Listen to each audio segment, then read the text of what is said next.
지금 저 정보위원회를 통해 가지고 국정원이 저희들한테 보고하고 또 언론에도 나온 수치는 정확하게는 1,900여 명입니다. 그런데 그 판단하는 근거는 나름대로 이제 우리 정보위에 일단 보고된 방법론이 있습니다. 그 정보가 있는데 그것을 제가 말씀드릴 수는 없고 그걸 8월 달 전부터 1,900여 명을 파병한다는 얘기를 듣고 그 이후부터 실질적인 파병은 10월 8일부터 이루어졌거든요. 8일부터 13일까지 1,500명 규모로 1차 파병이 이루어졌는데 그것을 19일 날 발표를 정부 차원에서 했었어요. 근데 그 사이 기간 동안에 우리가 가지고 있는 정보 자산들, 인공위성이라든지 여러 가지 정보 자산과 또 휴민트라든지 또 우크라이나로부터 접하는 정보들을 종합한 결과 실질적으로 파병이 이루어질 수 있다는 판단하에서 위성으로 다 촬영을 했던 것이죠. 이동하는 경로들까지. 그래서 우리 정부는 하여튼 최종적으로는 1,900여 명이 최초의 러시아와 북한 간의 파병 규모로서 확정된 것으로 보고 있고, 그리고 그 이후에 또 전쟁 상황이 어떻게 되는가에 따라서 추가 파병은 이루어질 수 있는데 어쨌든 현재까지는 1,900여 명으로 보고 있고, 우크라이나 쪽에서 나오는 얘기는 12,000명 정도의 얘기가 나옵니다. 그 이유는 3,000명 정도 규모의 여단 병력들이 한 4개 여단이 참여를 할 거다. 그렇게 하면 3, 40이 12,000명이 되죠. 저는 11군단, 폭풍군단이고 정예부대로 편성이 되어 있고, 그리고 주 목적은 남한으로의 그러니까 후방 침투에서 교란이라든지 암살이라든지 시설물 폭파라든지 또 시가전을 벌인다든지 이런 목적으로 특수하게 훈련된 부대이기 때문에 그 부대가 무슨 복구하러 갈 리는 없는 거잖아요. 그죠? 그런 면에서 참전을 전제한 파병이다. 이렇게 보는 게 상식적일 것 같다 생각을 합니다. 그거는 이제 진행돼 봐야지 알 것 같아요. 일단 뭐 외관상으로 봤을 때 어려 보이고 앳되고 나이가 뭐 이렇게 좀 적어서 전투 능력이 얼마나 될 건가에 대한 의구심 있는 외신 보도라든지 또 우리나라 언론에도 일부 나오기도 했는데 제가 볼 때는 그렇지는 않을 것 같아요. 어쨌든 그 부대에 북한의 경우는 한 18살부터 군에 입대를 강제적으로 해야 됩니다. 그러면은 빠른 나이는 10대 후반의 병사들 혹은 적어도 20대 초반의 병사들이 그 파병이 됐다라고 봐야 돼요. 그래서 외관상으로는 그렇게 보이지만 최소 2년, 3년 혹은 4년 정도의 군사 훈련을 받은 병사들이 같다고 봐야 돼요. 그런 면에서 외관만 가지고 전투 능력을 판단해서는 절대 안 된다. 그래서 전투 능력은 기본적으로 갖추고 갔다고 봐야 됩니다.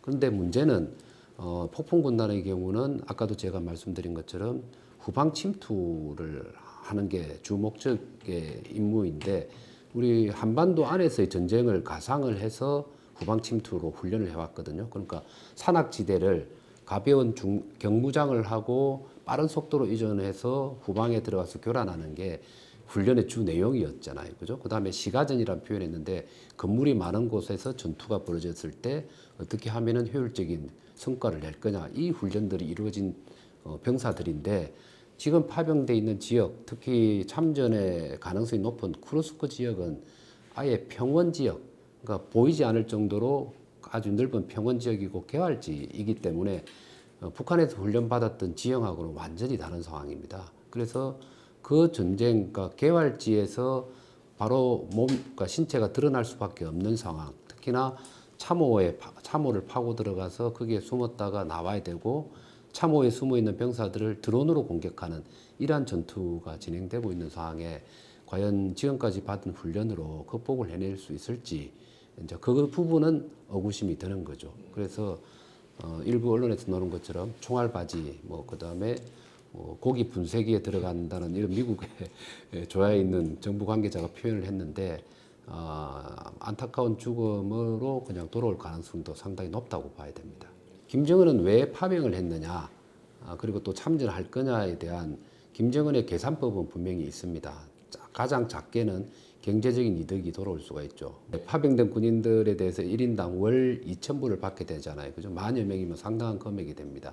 그게 뭐 군인들이 개인 계좌가 있어가지고 러시아 정부에서 개인 계좌로 보내주는 게 아니고 그건 김정은 정권에다 바로 돈을 주는 거기 때문에 거기서 10분의 1도 아마 병사들한테 줄까 말까가 될 거예요. 그러면은 통치 자금을 획득할 수 있다는 경제적 이득이 있고 그 전에 군수품들 포탄이라든지 뭐 총탄이나 또 KN-23과 같은 미사일 같은 걸 줌으로 인해 가지고 식량이라든지 그 유류에 대한 이런 보급들을 많이 지원을 많이 받았거든요. 그래서 경제적인 이득이 있다는 측면이 하나가 있을 거고, 그 다음으로는 제일 큰 게 북한 입장에 봤을 때는 두 가지 군사적인 의미에 있어서 실질적인 북한의 병사들 또 군 부대가 실전의 경험을 쌓아둔다는 것 자체가 엄청난 큰 실적이라고 봐야 되죠. 효과라고 봐야 되고, 그 다음에 두 번째 군사적 의미는 지원을 해서 북한의 군사들이 병사들이 피를 흘림으로 인해 가지고 러시아에다가 부담감을 주고 빚을 안겨주는데, 그것을 첨단 기술 군사 기술로서 되돌려 받으려고 하는,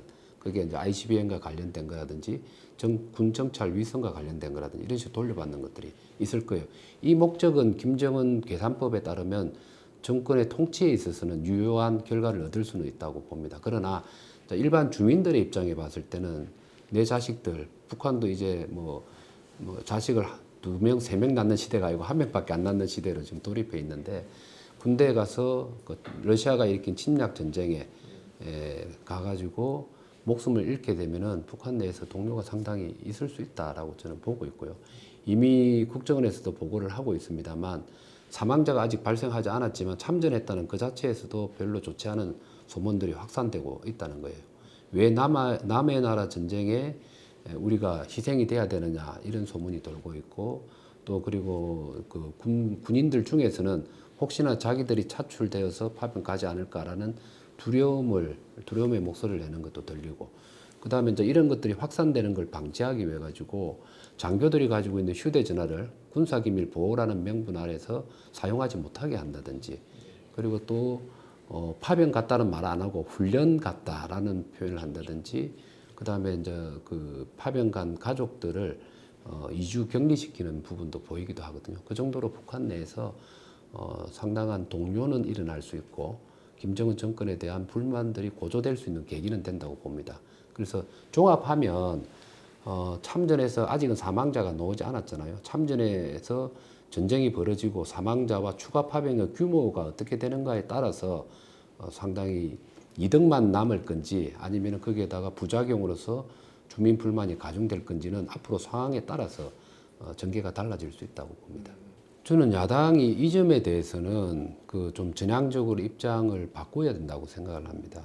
두 가지 이유인데, 하나는 제도적인 측면에서 이게 국회 동의를 받아야 되느냐 마느냐의 쟁점이 존재를 하고, 그것과 별개로 남북한이 군사적으로 대치하고 있는 상황인데 북한은 우크라이나에 가서 직접 실전의 경험을 축적을 하게 되고 병사들이나 지휘하고 있는 사람들의 실전 경험의 축적뿐만 아니고 북한이 가지고 있는 무기에 대해서 모든 걸 테스트하게 됩니다. 그러면은 그 재래식 무기에 대한 새로운 개량을 해내서 상당히 발전을 이뤄낼 수가 있거든요. 그러면은 우리는 지금 그 남쪽에 앉아가지고 북한하고 그냥 이렇게 군사적 대치를 하고 있는데, 다시 돌아온 북한 병사와 군대 체계 자체가, 무기 체계가 현대화돼 버리면은 엄청나게 올라갈 거잖아요. 그리고 새로운 전투 양상으로서 드론전이라는 형태로 새로운 양상이 전개되고 있는데 북한은 그 경험을 축적하고 올 거라고요. 근데 우리는 그걸 안 하고 있다는 것 자체가 어리석은 거죠.